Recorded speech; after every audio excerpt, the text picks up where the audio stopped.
Welcome back to their Marvel Snap video. Today, we're going to be covering 8 decks in 8 minutes, going over the most popular and best performing decks in the infinite ranks per untap.gg metrics. I'm going to give you a couple of my own personal pocket picks to try and stay sane and have fun in this metagame. Let's get right to it, shall we? To start things off with the most popular archetype on untap.gg infinite ranks is Loki variations. Despite the collector getting 2 points of power shaved off the top, this is a card that still gets incredibly large for just 2 energy thanks to the Loki namesake in this deck list.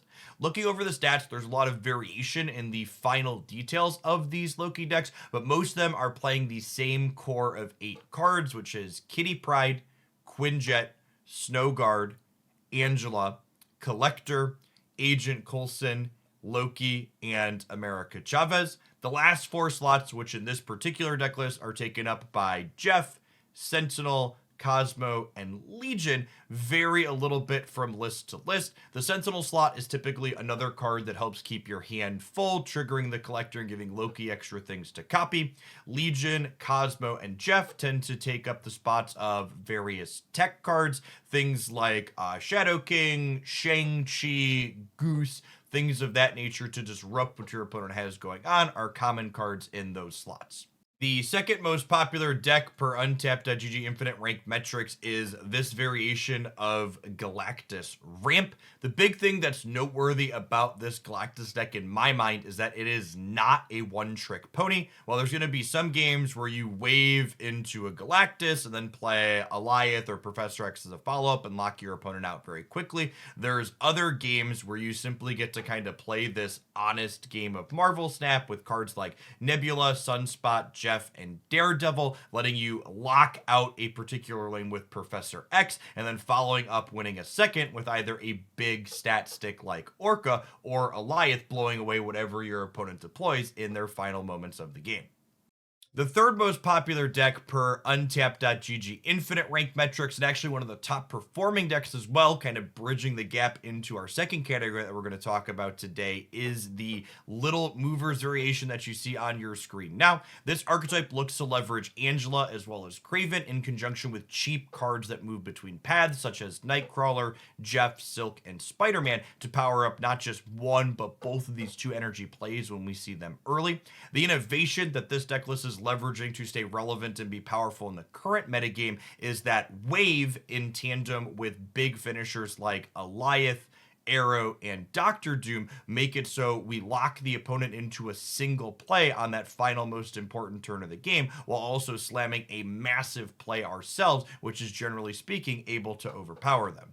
As we move into our next highest performing deck in Marvel Snap's infinite ranks right now, you're going to start to notice a theme among these decks. We have High Evolutionary Wave here up next. Again, this is an archetype looking to establish a board present early with cheap energy efficient cards such as Sunspot, Nebula, and then High Evolutionary powered up Misty Knight and Cyclops. Then this deck is looking to slam a copy of Wave on that 5th turn of the game to then overpower what the opponent is doing with either Doctor Doom or a copy of the Hulk, which is beefed up way past 12 power typically thanks to the bonus High Evolutionary can provide.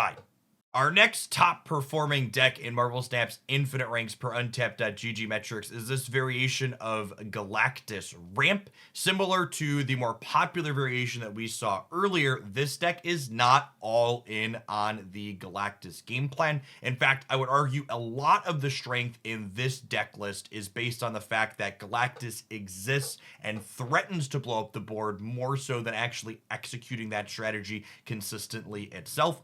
What this deck is basically looking to do is when you ramp with a card like Electro or Wave to play a big 6 energy card ahead of curve, you mostly leave your opponent in this awkward guessing game. Are they supposed to play a card that beats you slamming down Galactus? Are they supposed to play a card that tries to compete with you going wide with Doctor Doom into Odin?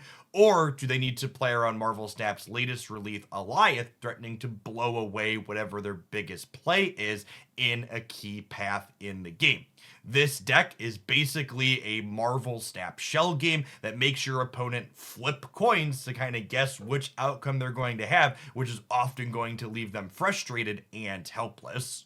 Moving along to the first of my pocket picks into this Wave Loki Galactus metagame, we have my favorite personal Wave variation, and that is the Cerebro 5 deck.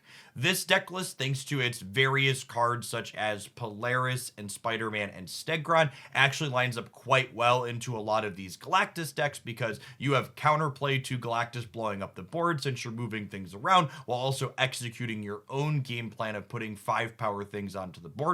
Marvel Snap's latest release, the Alioth, actively solved a problem that this deck had, which was on the final turn of the game, you often struggled against decks like High Evolutionary that were just going to put a massive Hulk into play. Alioth not only cleanly solves that problem for us, but it also lets us blow away other big or key plays our opponents could be making on that last turn.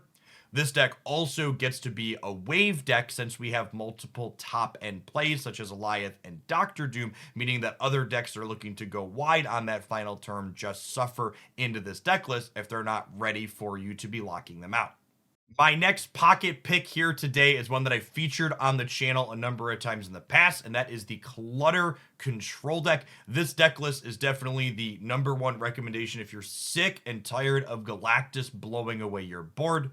Debris, Green Goblin, and Viper all fill up the opponent's spaces, making sure that the Marvel Snap's biggest bad is never alone to blow things up.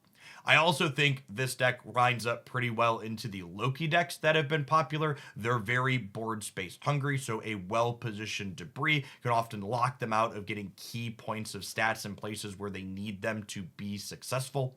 One key piece of technology that's worth pointing out in this deck list that I always get asked questions about is the copy of Ghost Spider. Ghost Spider's primary function is she allows us to reposition Dr. Octopus on the final turn of the game, letting him be the most disruptive while also not requiring him to commit to the particular location that we play him out in. Generally speaking, when you're playing this deck, you want to be looking to play one of your big 5 energy cards on turn 5, and then follow up with your other 5 energy card plus a 1 energy play like Ghost Spider or Titania or Hood's Demon to close the game out. For my last deck list of the day and my final pocket pick, would it really be a Jeff Hoagland Marvel Snap deck list video if I didn't recommend a bounce deck? I think this deck list is quite good into the Loki decks in the metagame, specifically because this is a highly synergistic deck, meaning our cards have to line up and work together, and our synergy cards take turns over the course of the game to really ramp up, meaning a turn 4 or 5 Loki is often too late to really leverage any of our own cards against us. This deck is phenomenal at making absolutely massive numbers on the board, and a lot of the Loki decks can't afford to play tech cards like Shadow King or Shang-Chi for fear of those cards getting used against them in the mirror matches, meaning our massive Bishops and Angelas and Collectors are often very good at overpowering what the opponent is doing. It is worth noting that this deck list struggles against the wave on turn 5 decks if you're not good at noticing when you're playing against those. The key to winning those matchups is knowing when you should be expecting that disruption on the 5th turn so you can empty your hand on turn 5 and then follow up with a Chavez or a Mysterio on turn 6.